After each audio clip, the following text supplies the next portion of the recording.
Hello बच्चों, तो स्वागत है आपका अपने यूट्यूब चैनल विकास जीनियस एकेडमी में।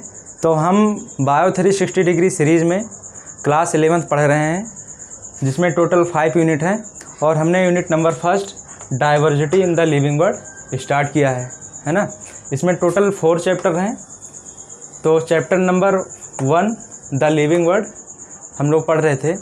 तो पिछली क्लास में हमने 1.0 कैरेक्टरिस्टिक ऑफ लिविंग को कवर किया था, जिसमें हमने growth, reproduction, cellular organisation, metabolism, consciousness and interaction topic को पढ़ा था, है ना।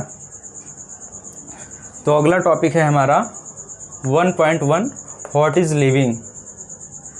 तो व्हाट इज़ लिविंग में हम नॉमेनक्लेचर को पढ़ते हैं।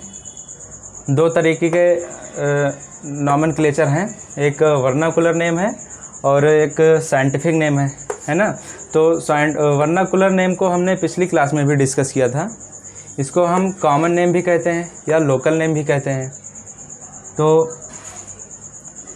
एग्ज़ाम्पल हमने इसमें लिया था चाइना रोज़ का, जिसका नाम हमने इंग्लिश में और हिंदी और संस्कृत में देखा था। तो तीनों लैंग्वेज में अलग अलग था, जबकि जो चाइना रोज़ है वो एक ही स्पीसीज़ है।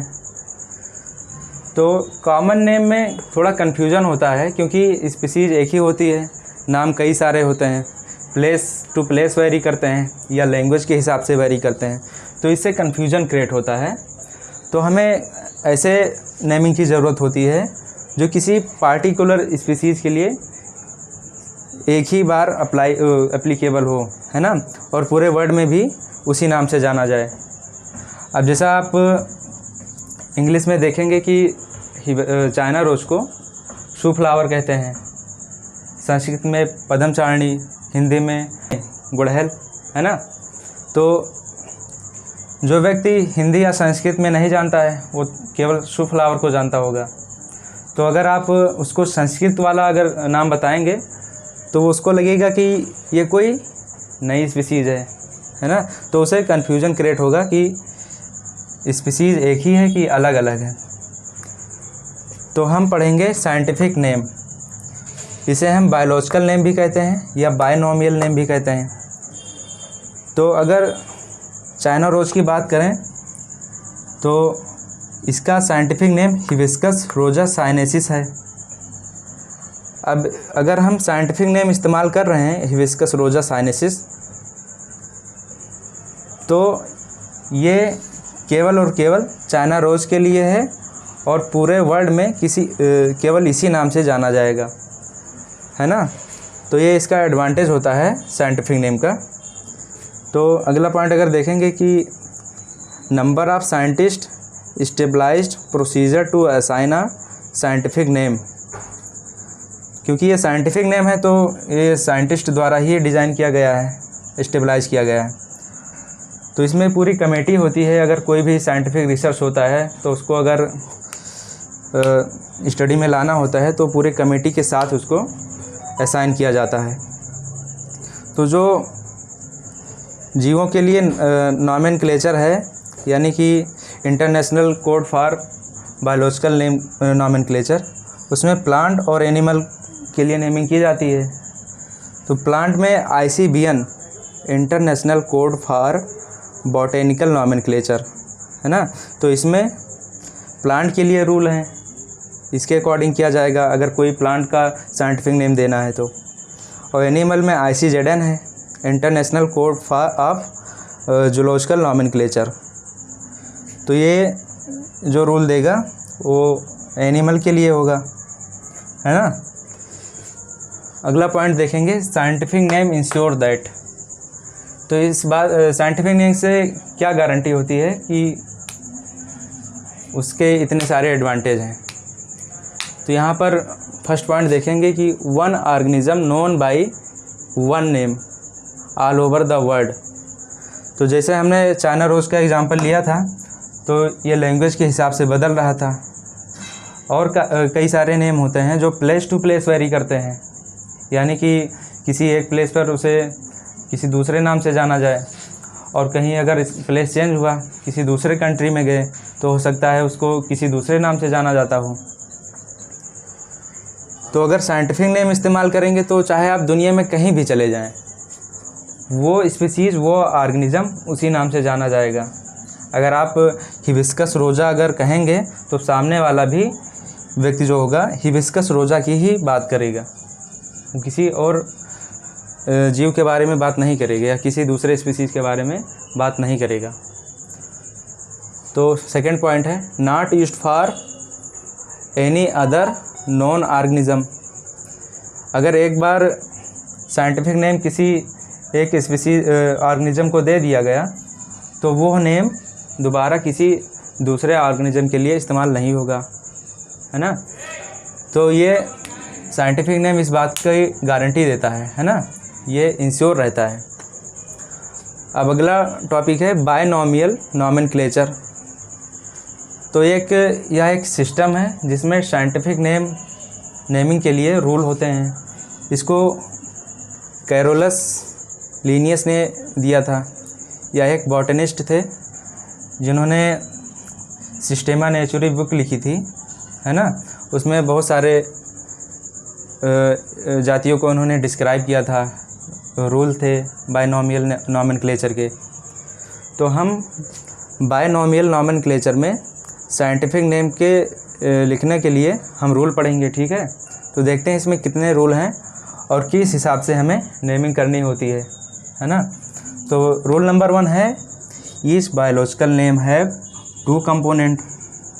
अब यहाँ पर हमने मैंगो का एग्जाम्पल लिया है। ये जो नेम लिखा हुआ है मैंगो का साइंटिफिक नेम लिखा है। तो आप देखेंगे कि 2 वर्ड में लिखा है, मैंजीफेरा एंड इंडिका। अब फर्स्ट वर्ड किसके बारे में बता रहा है? जीनस के बारे में, या फर्स्ट वर्ड को ही जेनरिक नेम भी बोलते हैं। सेकंड वर्ड है ये इंडिका, तो इसे स्पेसिफिक एपिथेट भी बोलते हैं और या स्पीसीज भी बोलते हैं इसको। तो रूल नंबर 1 में यही बताया गया है कि जो साइंटिफिक नेम होता है उसमें 2 कंपोनेंट होते हैं। यहाँ से आपको क्लियरिटी मिल गई होगी, है ना। रूल नंबर 2 क्या कह रहा है? Genus start with capital letter, while specific epithet start with small letter. तो इस एग्जांपल से अगर देखें या इसी एग्जांपल से देखें, मस्का डोमेस्टिका जो कि एक हाउस फ्लाई का एग्जांपल है, उसका साइंटिफिक नेम यहाँ पर लिखा गया है मस्का डोमेस्टिका। तो यहाँ मस्का जीनस के बारे में बताएगा, या इसको क्या कह सकते हैं, जेनरिक नेम कह सकते हैं। और डोमेस्टिका क्या है? स्पेसिफिक एपिथेट है या स्पीसीज़ है।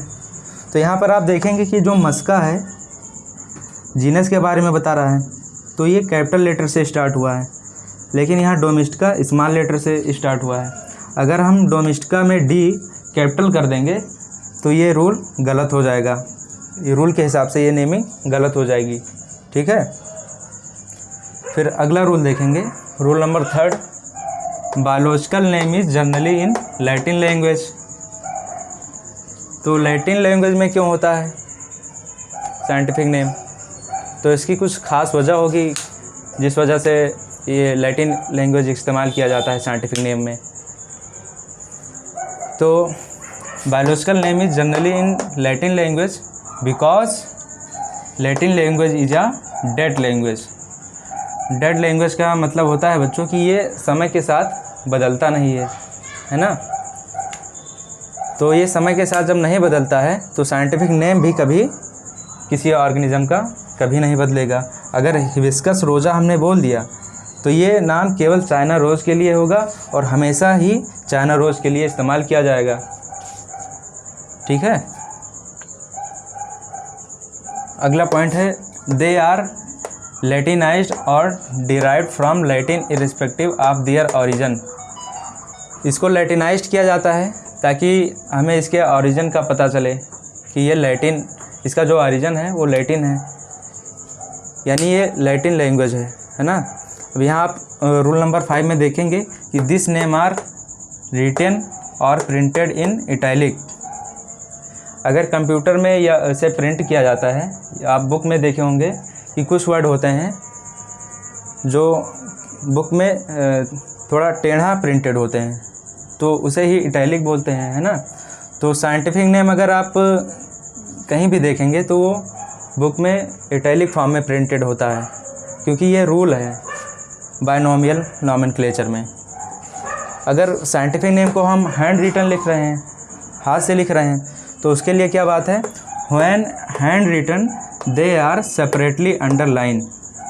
यहाँ पर आप देखेंगे कि मैंजीफेरा को ही देख लीजिए कि मैंजीफेरा एक साइंटिफिक नेम है मैंगो का, तो इसको हमने हाथ से लिखा है ना। तो यहाँ देखेंगे कि हमने इसको अंडरलाइन किया है, ये अंडरलाइन है। तो क्या हमने इसको डायरेक्ट अंडरलाइन कर दिया है, बीच में कोई गैप नहीं दिया है? नहीं, ऐसा नहीं है, हमने अलग अलग अंडरलाइन किया गया है। अगर इसी को हम कलेक्टिवली अंडरलाइन कर दें, यानी कोई बीच में गैप ना दें, तो ये गलत हो जाएगा रूल के हिसाब से, ये इस नाम को गलत माना जाएगा, है ना। तो ये रूल है कि अगर जब भी आप साइंटिफिक नेम को हाथ से लिखेंगे तो उसको सेपरेटली अंडरलाइन किया जाएगा। करेक्ट इनकरेक्ट में भी कॉम्पिटिटिव एग्जाम में क्वेश्चन आ सकता है कि जैसे स्टेटमेंट दे कि when scientific name when hand written they are separately के बजाय अगर कलेक्टिवली कह दे कि when scientific name hand written they are collectively underline, तो ये बात गलत हो जाएगी, है ना, क्योंकि अलग अलग अंडरलाइन किया जाता है ना, और रूल भी है हमारा। यहाँ रूल नंबर 5 देखेंगे आप, the name of author appear after the specific epithet. अब स्पेसिफिक एपिथेट ये है, हम जान चुके हैं, इसी को स्पीशीज़ भी कहते हैं, है ना। तो अगर ऑथर का नेम हमें जोड़ना है साइंटिफिक नेम में, और होता ही है, कई सारे नेम में हम देखें कि ऑथर का नेम साइंटिफिक नेम में होता है, तो ऑथर के नेम को हम कहाँ लिखेंगे, स्पेसिफिक एपिथेट के बाद में। और किस फॉर्म में लिखेंगे, तो क्या ऑथर का नेम पूरा लिख देंगे? नहीं, गलत हो जाएगा, क्योंकि ये रूल है, जब भी ऑथर का नेम लिखना होगा एब्रीवेटेड फॉर्म में लिखेंगे, है ना। अब एब्रीवेटेड फॉर्म क्या होता है, यहाँ से आप समझ लीजिए, जैसे कि international code for botanical nomenclature, अब इसका एब्रीवेटेड फॉर्म ये है ICBN, है ना। तो यानी इसी को हम शॉर्ट फॉर्म भी बोल सकते हैं या एब्रीवेटेड फॉर्म भी बोल सकते हैं। तो ऑथर का नेम जब भी लिखना होगा स्पेसिफिक एपिथेट के बाद में लिखेंगे और एब्रीवेटेड फॉर्म में लिखेंगे। अगला है नेवर अंडरलाइन। अब यहाँ पर मैंजीफेरा अंडरलाइन है, इंडिका अंडरलाइन है ना, दोनों को अंडरलाइन किया गया है, तो ऑथर के नेम को अंडरलाइन नहीं करेंगे। काफ़ी अच्छे क्वेश्चन बन सकते हैं, करेक्ट इनकरेक्ट में आ सकता है, तो इस बात का ध्यान रखिएगा। रोमन टाइप होता है। अब यहाँ लिन का मतलब क्या होता है उसको देख लेते हैं। लिन का मतलब होता है indicate that this species was first describe by Linnaeus, यानी जो साइंटिस्ट कैरोलस लिनियस थे, उन्होंने मैंजीफेरा इंडिका को सबसे पहले डिस्क्राइब किया था, है ना। तो रूल नंबर 5 से हमें ये पता चलता है कि ऑथर का नेम कहाँ पे लिखेंगे, किसके बाद और किस फॉर्म में लिखेंगे और किसके बारे में बताएगा, है ना।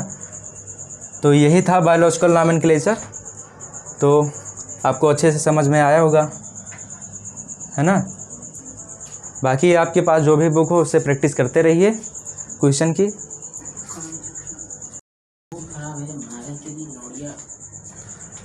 1.1 में अगला टॉपिक है क्लासिफिकेशन। तो चलिए समझते हैं कि क्या होता है।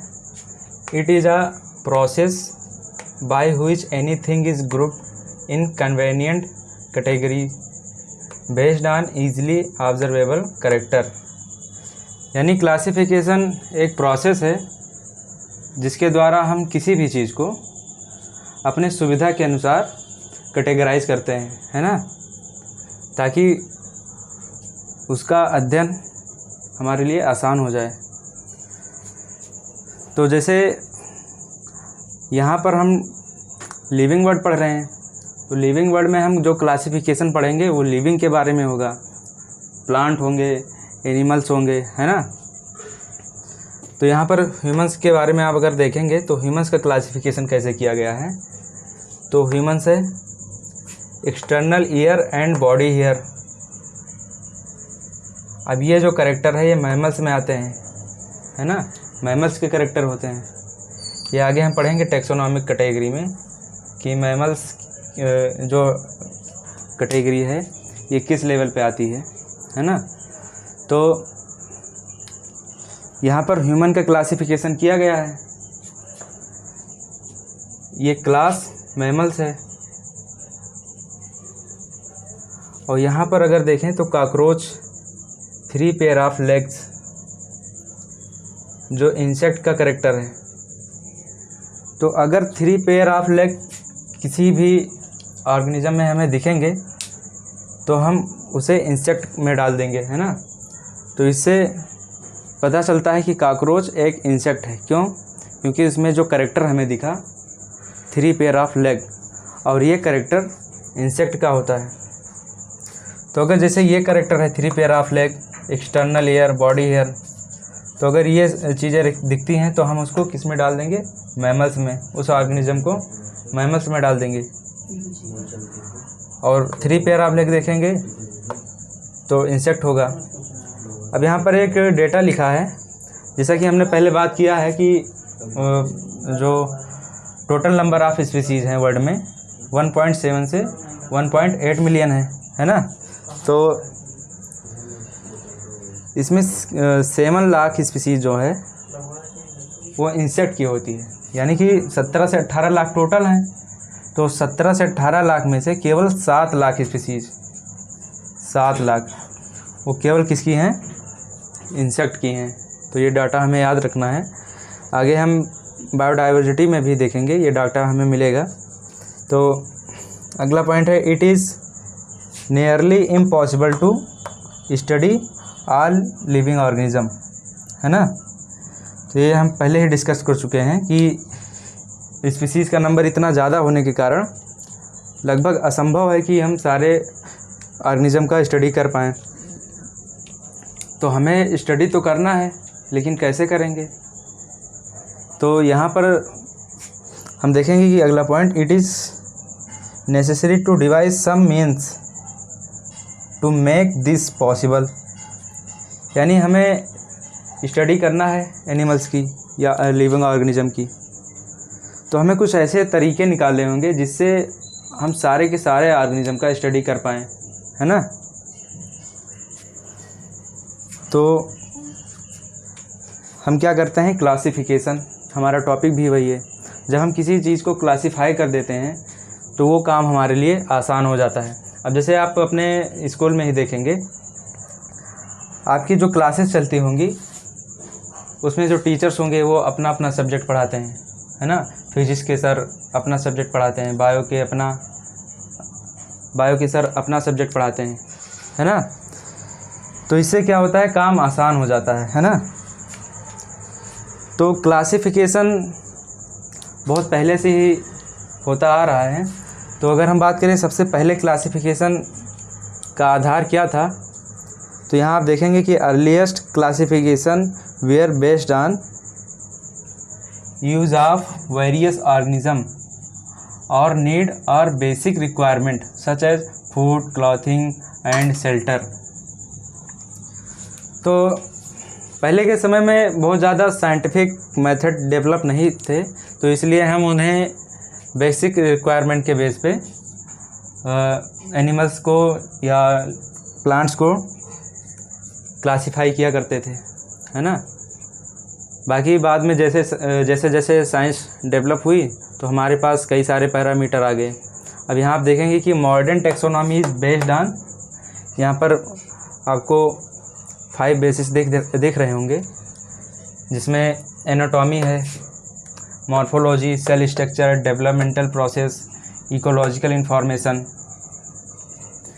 तो एनाटॉमी में इंटरनल कैरेक्टर की बात करते हैं, जैसा कि हमें अगला चैप्टर मिलेगा एनाटॉमी ऑफ फ्लावरिंग प्लांट, तो उसमें आप देखेंगे कि प्लांट के जो पार्ट होते हैं रूट स्टेम लीफ, उसके हम इंटरनल स्ट्रक्चर की बात करेंगे, है ना।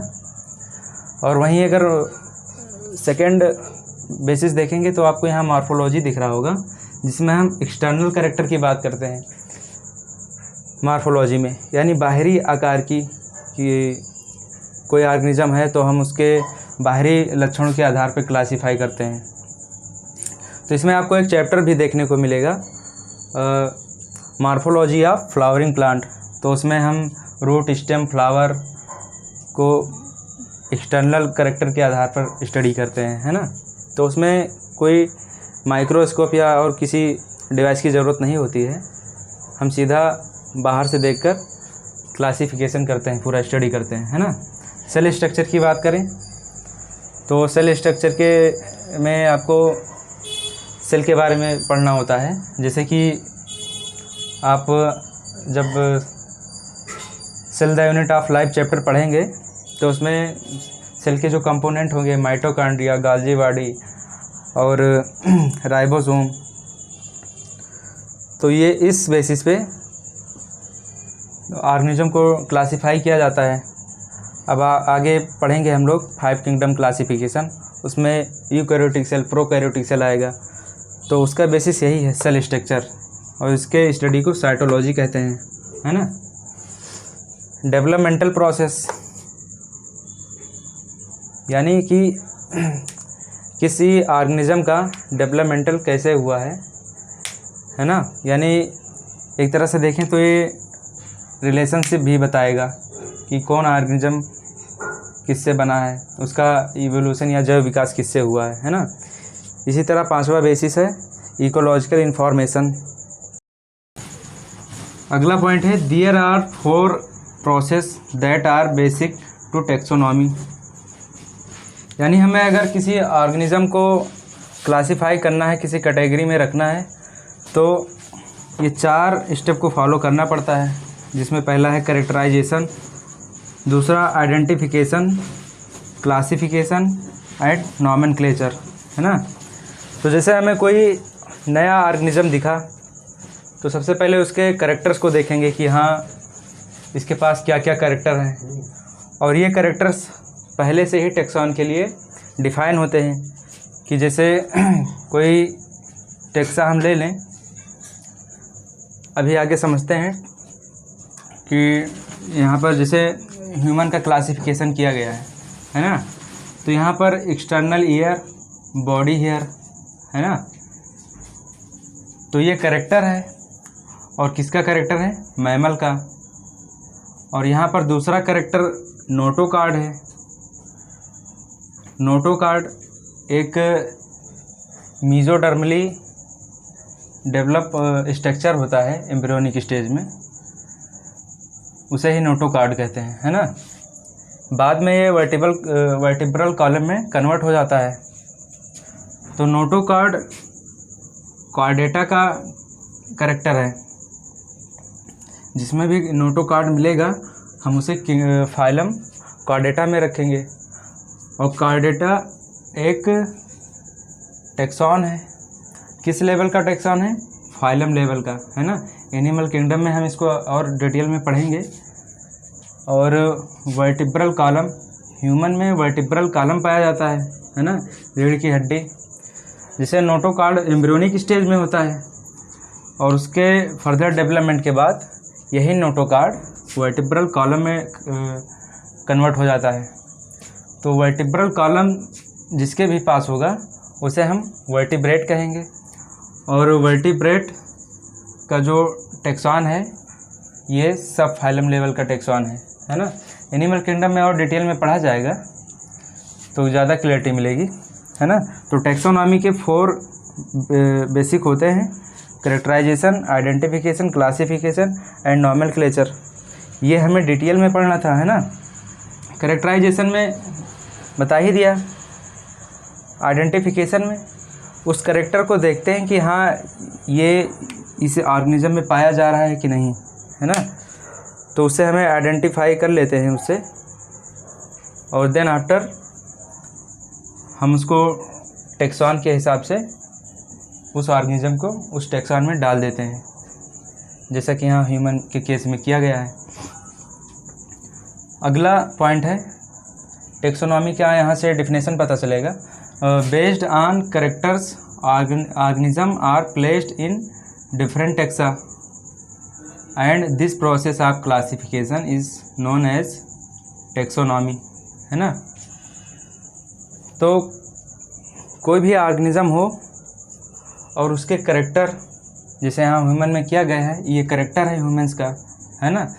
ह्यूमन एक ऑर्गेनिज्म है और ये उसके कैरेक्टर है, तो इसी कैरेक्टर के बेस पे तो टेक्सोनॉमी की गई है। इसको मैमल वाले टेक्सॉन में डाला गया, है ना। और फिर ये नोटोकॉर्ड हमें दिखा तो टेक्सॉन कार्डेटा कार्डेटा में डाला गया, जो फाइलम लेवल का है। तो यहाँ से क्लियरिटी मिल जाएगी कि टेक्सोनॉमी किसे कहते हैं। सिस्टमेटिक्स की बात करें तो ये लैटिन वर्ड है, सिस्टेमा से मिलकर बना है ना। तो इसमें फर्स्ट पॉइंट है सिस्टमेटिक अरेंजमेंट ऑफ ऑर्गेनिज्म। जो हम इसका स्टडी करते हैं क्लासिफिकेशन में, तो एक प्रॉपर वे में है। पहले स्पीसीज और जीनस, फैमिली, ऑर्डर, क्लास और आगे हायर लेवल के जो टेक्सान हैं जैसे कि फाइलम और डिवीज़न। तो इस हिसाब से ये पूरा एक प्रॉपर अरेंजमेंट होता है। और इसमें क्या स्टडी होता है, in systematics study about organism and their diversity and evolutionary relationship between the organism, है ना। बिटवीन देम मतलब ऑर्गेनिज्म के